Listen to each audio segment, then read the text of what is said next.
जब सोवियत लोगों ने पहली बार चांद पर कदम रखा था तो वे बाहरी अंतरिक्ष से एक बेहद खतरनाक परजीवी एलियन अपने साथ ले आए थे। हुआ यूं कि अंतरिक्ष मिशन पूरा करने के बाद जब स्पेसक्राफ्ट पृथ्वी पर लौट रहा था तभी अचानक केबिन के ऊपर एक जोरदार टक्कर हुई। ऐसा लगा जैसे कोई चीज केबिन के बाहर चिपक गई हो। अगले ही सेकंड केबिन का पूरा डैशबोर्ड पागलों की तरह अलार्म बजाने लगा। अंतरिक्ष यात्री ने घबराकर पीछे देखा तो उसे एक धुंधला सा काला साया खिड़की के बाहर धीरे धीरे रेंगता हुआ दिखाई दिया। बाहरी अंतरिक्ष का तापमान माइनस कई सौ डिग्री होता है, जहाँ न ऑक्सीजन होती है और बहुत ज्यादा रेडिएशन होता है। ऐसे खतरनाक माहौल में आखिर कौन सा जीव जिंदा रह सकता है? इन्हीं सवालों और डर के बीच स्पेसक्राफ्ट बेकाबू होकर एक सुनसान बंजर जमीन पर क्रैश हो गया। मिशन पर गए 3 अंतरिक्ष यात्रियों में से सिर्फ एक ही जिंदा बच पाया, लेकिन उसका जिंदा बचना कोई चमत्कार नहीं बल्कि एक ऐसा बुरा सपना था जिससे वो कभी जाग नहीं सकता था, क्योंकि अब वो इंसान नहीं रहा था बल्कि एक एलियन का चलता फिरता घर बन चुका था। ये कोई हॉलीवुड का स्पेशल इफेक्ट नहीं बल्कि इस साल की सबसे बेहतरीन रशियन थ्रिलर फिल्म है। जिंदा बचे अंतरिक्ष यात्री डेविड को सेना ने रातों रात एक सीक्रेट बेस में बंद कर दिया जो दुनिया से बिल्कुल कटा हुआ था। बाहर वालों को सिर्फ इतना बताया गया कि अंतरिक्ष हादसे में उसकी याददाश्त चली गई है। हालांकि डेविड के दिमाग पर कोई चोट नहीं आई थी, लेकिन वापसी के सफर में हुए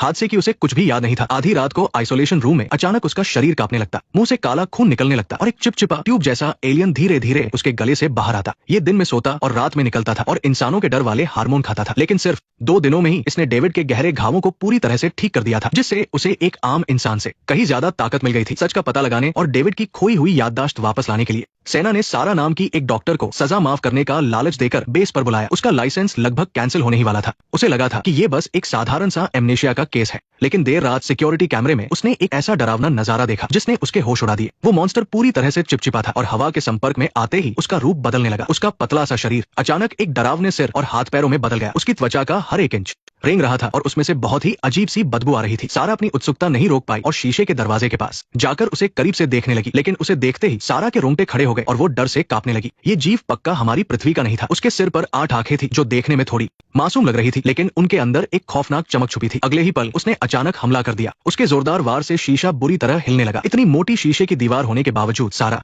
उसकी ताकत को महसूस कर सकती थी। उस अनजान जीव के खौफ ने उसे इतना डरा दिया कि उसके पैर कांपने लगे। उसे खड़े होने में भी मुश्किल हो रही थी और उसका पूरा शरीर थर-थर कांप रहा था। कर्नल ने तुरंत आगे बढ़कर उसे संभाला और आखिरकार वो सच बता दिया जिसे इतने दिनों से छुपाया जा रहा था। असल में कुछ समय पहले जब 3 अंतरिक्ष यात्री वापस लौट रहे थे तो गलती से वे इस एलियन को अपने साथ ले आए। वापसी के सफर में एलियन ने हमला कर दिया और 2 अंतरिक्ष यात्री वहीं मारे गए और डेविड के शरीर में वो एलियन घुस गया। उसने डेविड के शरीर को अपने स्पेस सूट की तरह और जिंदा रहने के लिए अपना घर बना लिया। रोज रात 2 बजे एलियन डेविड के शरीर से बाहर आता है और घूमता है। शरीर के अंदर बाहर जाते समय वो डेविड को कोई नुकसान नहीं पहुंचाता है। कर्नल ने सारा से विनती की कि वो एलियन और डेविड को अलग करने का कोई तरीका निकाले ताकि डेविड की जान बच सके और इस एलियन के राज भी सामने आ सके। सच जानने के बाद सारा तुरंत वहां से जाने के लिए मुड़ी। एक डॉक्टर होने के नाते मरीज की जान बचाना उसका फाराजा था, लेकिन ऐसे खतरनाक और अनजान जीव पर रिसर्च करना बहुत जोखिम भरा था। वो अपनी जान खतरे में नहीं डालना चाहती थी, लेकिन कर्नल को उसके बारे में सब कुछ पहले से पता था। सारा एक ऐसी लड़की थी जो बिना अंजाम की परवाह किए बड़े फैसले लेती थी। एक बार उसने मरीज के घर वालों को बताए बिना ही उस पर एक बहुत ही खतरनाक इलाज आजमा लिया था। विवाद होने पर भी उसने कभी अपनी गलती नहीं मानी। कर्नल को उसकी यही निडर और पागलपन वाली सोच पसंद आई थी,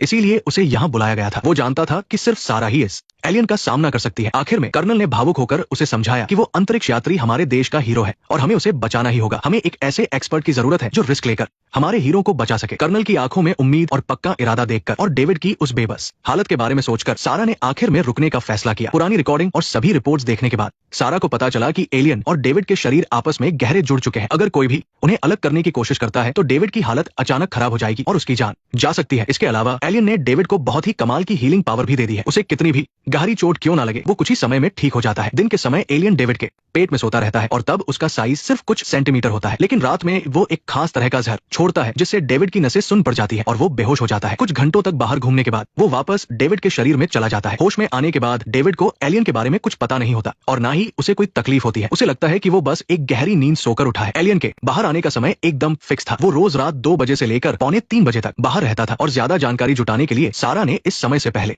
कई तरह के खतरनाक तरीके आजमाकर डेविड को चेक किया, लेकिन कोई फायदा नहीं हुआ। ऐसा लग रहा था जैसे डेविड की यादें पूरी तरह से ब्लॉक कर दी गई हो। कोई भी तरीका काम नहीं आ रहा था। तभी एक दिन रात के 2 बजे एलियन रोज की तरह डेविड के पेट से बाहर निकला। इस बार सारा ने एक ऐसा फैसला लिया जिसने सबको हैरान कर दिया। उसने खुद एलियन के करीब जाकर उसे समझने की सोची। वो शीशे के पार एलियन के सामने आराम से लेट गई। किसी ने सोचा भी नहीं था कि वो खतरनाक एलियन भी उसकी नकल करते हुए धीरे धीरे लेट जाएगा। उसकी आंखों में अब कोई गुस्सा नहीं था, बल्कि एक अजीब सी उत्सुकता थी। ऐसा लग रहा था जैसे उसे सामने मौजूद इस इंसान में एक दिलचस्पी पैदा हो रही हो। जैसे ही सारा उसे और करीब से देखने के लिए उठी, गलती से उसका हाथ पीछे रखे एक खिलौने पर लग गया। उस छोटे से खिलौने ने तुरंत एलियन का ध्यान अपनी ओर खींच लिया। सारा समझ गई कि ये एलियन काफी समझदार हो सकता है और ये सिर्फ हमला करना ही नहीं जानता। इसके बारे में और जानने के लिए सारा ने सीधा आइसोलेशन रूम के अंदर जाकर उस पर रिसर्च करने का फैसला किया। उसने अपनी प्रोटेक्टिव सूट पहनी, धीरे से आइसोलेशन रूम का दरवाजा खोला और खिलौना लेकर बहुत सावधानी से अंदर चली गई। उसने वो खिलौना जमीन पर रख दिया। एलियन सच में उस खिलौने की तरफ आकर्षित हो गया और उसने हमला करने की जरा सी भी कोशिश नहीं की। वो धीरे धीरे रेंगता हुआ आगे आया और अपने चिपचिपे शरीर से खिलौने को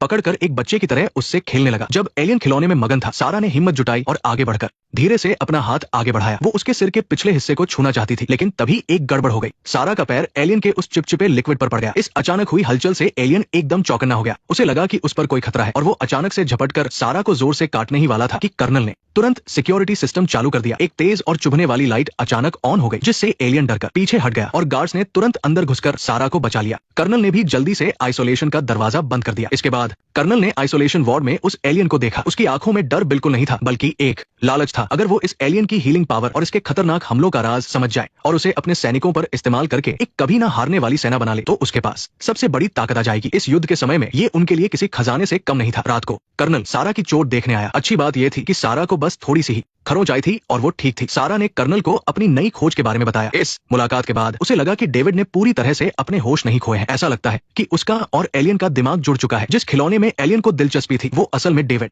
का अपने बेटे के लिए प्यार था। इससे पता चलता है कि वे दोनों अब सिर्फ एक होस्ट और परजीवी नहीं है, बल्कि एक दूसरे से जुड़ चुके हैं। चिंता की बात यह है कि हाल ही की सीसीटीवी रिकॉर्डिंग के हिसाब से एलियन के रात में बाहर निकलने का समय हर दिन बढ़ता जा रहा है। वो धीरे धीरे डेविड की याददाश्त को कम कर रहा है और उसके दिमाग पर कब्जा कर रहा है। अगर ऐसा ही चला तो एलियन बहुत जल्द डेविड के शरीर से पूरी तरह बाहर आ जाएगा और जब ऐसा होगा तो उसे रोकना नामुमकिन होगा और वो हर जगह तबाही मचा देगा, जिसके नतीजे बहुत बुरे होंगे। कर्नल के चेहरे पर चिंता आ गई। उसने सारा से रिसर्च जल्दी खत्म करने को कहा और ठंडी आवाज में बोला, अगर ये मॉन्स्टर बेकाबू हुआ तो हम डेविड और एलियन दोनों को खत्म कर देंगे। हम कोई भी खतरा मोल नहीं ले सकते। इस भारी दबाव के कारण सारा को रात भर नींद नहीं आई। वो मॉनिटरिंग रूम में जाकर रोजाना की सीसीटीवी रिकॉर्डिंग बार बार देखने लगी ताकि कुछ नया पता चल सके। तभी उसने देखा कि कुछ फुटेज किसी ने जानबूझकर डिलीट कर दी है और सारी जरूरी चीजें गायब है। सारा ने गुस्से में रिसर्चर से पूछा कि उन्होंने डेविड को ऐसा क्या खिलाया है जिससे हर रात उसके हार्मोन इतनी तेजी से बदल रहे हैं। रिसर्चर ने बात घुमा दी और नजरें चुराने लगा। ये बिल्कुल साफ था कि कर्नल कोई बहुत बड़ा राज छुपा रहा था। ये देखकर सारा ने तुरंत अपना तरीका बदला। तुम्हें ये बात कर्नल को बताने की जरूरत नहीं है। नोबेल पुरस्कार जीतने के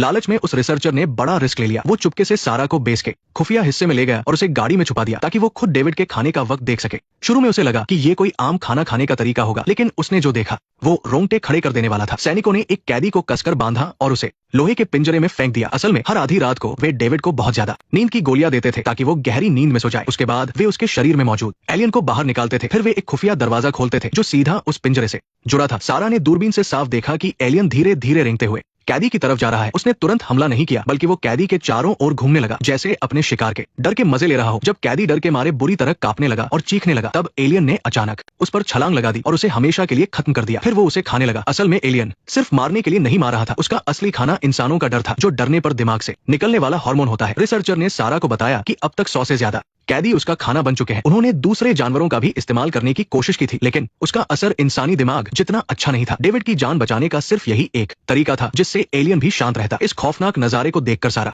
अंदर से पूरी तरह हिल गई। वो ये नहीं मान पा रही थी कि रिसर्च के लिए और डेविड को बचाने के लिए बेगुनाह लोगों की जान ली जा रही है। अगली सुबह सारा ने जॉगिंग करने के बहाने डेविड से मुलाकात की और उसे कल रात की सारी सच्चाई बता दी। ये सुनकर डेविड बाहर से बिल्कुल शांत दिखा, लेकिन उसके अंदर एक तूफान मच गया था। सुरक्षा को ध्यान में रखते हुए उन दोनों ने रात को छुपकर मिलने का फैसला किया। रात में डॉक्टर ने हमेशा की तरह डेविड को नींद की गोली दी। जैसे ही गार्ड बाहर गया, डेविड ने मौका देखकर अपने मुंह से वो नींद की गोली बाहर निकाल दी। उसने जल्दी से एक चम्मच से उसे पीसा और छुपकर पानी के गिलास में मिला दिया। फिर उसने गार्ड का ध्यान भटकाने के लिए उसे अपने कमरे में बुलाया। जब महिला गार्ड ने पानी पिया और बेहोश हो गई तो डेविड ने टीवी के पीछे का कवर खोला और उसमें से एक चुंबक निकाल लिया। उसने उस चुंबक से सीसीटीवी कैमरों के सिग्नल को जाम कर दिया। जल्द ही गार्ड्स को सिग्नल में कुछ गड़बड़ लगी और वे चेक करने दौड़े। इसी मौके का फायदा उठाकर डेविड सारा से मिला और उसे अपने साथ एक छुपे हुए कमरे में ले गया। तब जाकर सारा को पता चला कि डेविड को इस सब के बारे में पहले से ही मालूम था। वो बस अनजान बनने का नाटक कर रहा था ताकि किसी को शक ना हो। उसका और एलियन का दिमाग एक दूसरे से जुड़ा हुआ था। जो कुछ भी एलियन देखता या महसूस करता है, डेविड को सब पता चल जाता है। वो शुरुआत से ही इस लैब से भागने का प्लान बना रहा था। उसने सारा से मदद मांगी कि वो 2 हफ्ते तक उसे बचा ले। अगर कर्नल की रिसर्च में कोई नया खुलासा नहीं हुआ तो ऊपर से एक जांच टीम यहाँ आएगी और तब वे दोनों आजाद हो जाएंगे। बाद में सारा खुद कर्नल के पास गई